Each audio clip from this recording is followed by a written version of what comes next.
Horror films are often designed not just to scare, but to mislead, especially when it comes to whodunits and slashers. If there's a great mystery to be solved or a deranged killer to be unmasked, there's bound to be a decent amount of misdirection to keep the guessing game going as long as possible. However, some movies refuse to settle for just one red herring, and instead throw in a whole gaggle of them. Now, these sorts of rug pulls don't always lead to a twist, and sometimes ploys like these are simply to subvert expectations. When the audience falls for these ruses, they should be more on their toes to ensure they don't get tricked again. Having said that, there's no doubt the entries on this list fooled everybody time and time again. I'm Sean Ferrick for What Culture Horror, and here are 10 horror movies that keep tricking viewers. Number 10. Bodies, Bodies, Bodies. In Helena Rain's satirical whodunit, a group of vapid Gen Z friends decide to party in an opulent mansion during a hurricane season. When the Wi-Fi and lights go off, they play a murder-in-the-dark game to pass the time. However, the murder game gets a bit too literal when one partygoer, David, winds up dead, his neck slashed with a sword. Believing there's a wolf in the fold, it isn't long before everyone is at each other's throats, leading to further bloodshed. When Bea and Sophie are all who remain, there's no doubt one of them is the initial culprit. Or maybe not. When it comes to slashers, there tends to be one simple rule: somebody must be the killer. Despite that, Bodies, Bodies, Bodies flips the script, revealing that David slashed his throat by accident, meaning the massacre that followed was for nothing. Since this trope goes hand in hand with the genre, it's impossible not to accuse every character, especially when everyone behaves suspiciously and acts hostile to one another. Although it's annoying to watch the group accuse the innocent, viewers will feel ashamed when they realise they were doing the same thing. Number 9. Final Destination 5. Each Final Destination installment revolves around a group who manage to cheat death, only for the Grim Reaper to get wind of this and attempt to eliminate the survivors one by one, often by orchestrating an elaborate chain of events. Although these chains of events usually start small, they quickly snowball into something disastrous, lethal, and super gross. As a result, it's difficult to tell how victims will be snuffed out. With that said, Final Destination 5 goes out of its way to ensure the ensemble meet a grisly end in the most unexpected way possible. The most blindsiding moment occurs during the climax, where Sam and Molly board a plane triumphant they'd cheated death yet again. Suddenly, these lovebirds notice a scuffle breaking out amongst the passengers, which is revealed to be the main characters from the original movie. Yep, that means Final Destination 5 was a secret prequel the whole time. And since the remaining passengers perished in Final Destination during the scene in question, it's soon apparent that Sam and Molly are doomed. Well played, Death. Number 8. Oxygen. In this sci-fi thriller, a woman awakens in a cryogenic chamber with no idea who she is, why she's there, or how to get out. She has an AI to assist her, but it's programmed not to answer certain questions, making her current situation all the more cryptic. Worst of all, her pod is set to run out of air in 2 hours or less. Since nothing is known about this woman at first, every piece of information feels like a curveball. When she starts to float, it becomes clear she's in space. After contacting the tech's manufacturer, she discovers her chamber was meant to be destroyed years ago. When she calls her home, a mysterious woman answers, informing her that her husband is dead. But when she learns her husband might be alive, our heroine has no idea who to believe anymore. And just when it seems like a juicy detail is disclosed, it's completely contradicted 5 minutes later. As such, it feels like our amnesiac protagonist is further away from learning the truth than when her predicament started. Although Oxygen is riveting from beginning to end, the avalanche of misdirection and twists is sure to keep anyone befuddled long after it's over. Number 7. The Midnight Meat Train. It's no surprise the Midnight Meat Train is messed up, considering it's from the mind of Clive Barker, best known for creating Hellraiser. However, this what the fuck gorefest is more twisted than anyone could expect, since it changes genre every half hour or so. The story kicks off with rising photographer Leon stumbling upon a creepy man on the subway named Mahogany. When Leon follows him, he learns Mahogany is mutilating victims for undisclosed reasons. As Leon investigates further, he discovers Mahogany's murder spree has been going on for over a century.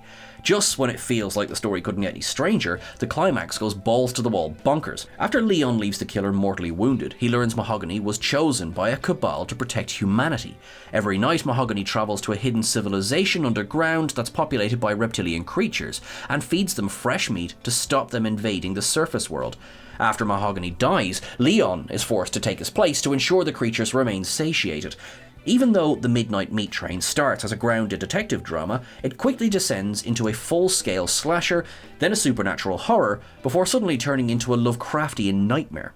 The story at the end has so little resemblance to how it started, it doesn't even feel like the same movie by the time the credits roll. Number 6. Coherence. It goes without saying, any story exploring quantum decoherence is going to be tricky to follow. James Ward Burkett's metaphysical drama starts simple enough, with a bunch of friends getting together for a dinner party. But when a passing comet triggers an anomaly in the multiverse, as they do, the ensemble begins to question all of reality. Looking outside, they spot a duplicate of their house, suggesting their universe has merged with another. After they see their exact doubles through the window, it further implies 2 dimensions have fused into one, and when the group theorise at least one doppelganger has infiltrated the house, it becomes impossible to tell if everyone is who they say they are. Despite the zany premise, Coherence's sci-fi elements are understated, which helps maintain the mystery. On first viewing, it's hard to tell whether universes are collapsing into one another or there's a more rational explanation. But even when it's apparent what's really going on, Coherence still keeps everyone guessing, and every time it seems like the characters are wrapping their head around the situation, another piece of the puzzle pops up, challenging everything they thought they knew. Number 5. Feast. Rather than saving the most gobsmacking moments for the finale, some horrors switch it up by dropping their biggest bombshell in the opening, which brings us to 2006's Feast. Considering the story revolves around a bunch of pub patrons being terrorised by monsters, this horror comedy sounds as generic as they come. Luckily, Feast is anything but. When a badass, literally named hero, appears in the first 10 minutes and starts calling the shots, it's evident he's meant to be the protagonist. That's why it's a surprise when this so-called saviour gets his head chewed off 90 seconds later. However, that's not the only time Feast goes against convention. Even though children tend to make it out alive in a creature feature, a kid here suffers the grisliest death.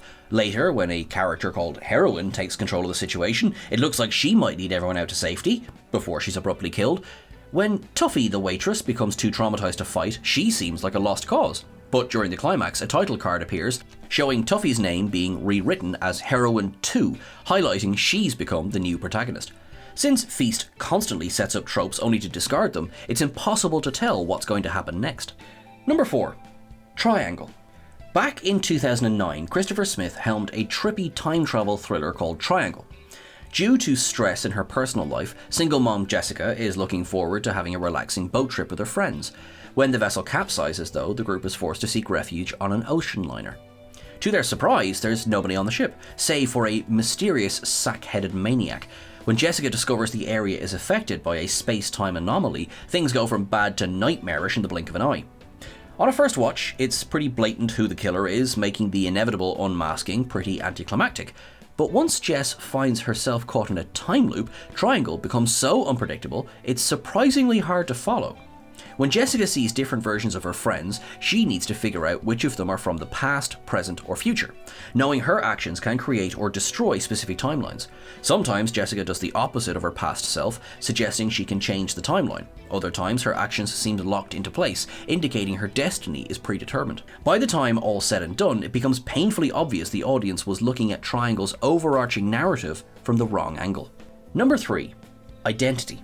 Loosely inspired by Agatha Christie's And Then They Were None, Identity begins with 11 strangers forced to stay in an isolated motel during a storm.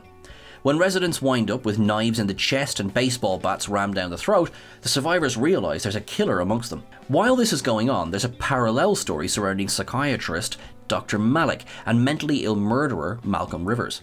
Initially, it's hard to tell how the two plots are connected, though over time it's revealed the events in the motel are a fantasy concocted by Malcolm.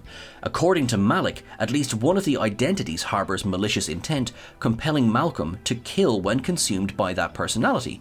If that identity is quashed, he should be free of his bloodlust forever. Even though this is a big bombshell, it's far from the last. When the killer in the hotel is exposed, it's a total shocker, especially since there were several clues hinting at the person's true identity, no pun intended. Just as it looks like everything is wrapping up, another epiphany is thrown in at the 11th hour, with this twist retconning the story so spectacularly that a rewatch is necessary to appreciate it. Number 2. One Cut of the Dead. One Cut of the Dead tossed convention to the wind the instant it started. When a zombie descends upon a blood-splattered woman within the first frame, this Japanese indie looks like a run-of-the-mill zombie flick. However, it's revealed immediately after that the pair are acting in a movie called True Fear. Furious about the performer's lack of talent, the director arranges a blood ritual to awaken the dead, hoping the danger of being eaten for real will elevate the cast's acting skills. Even though the first third of One Cut of the Dead is entertaining, it's let down by some amateur moments as the actors are hammy and regularly move in a staged manner, and the camera at times doesn't focus on the action, making it hard to follow what's going on.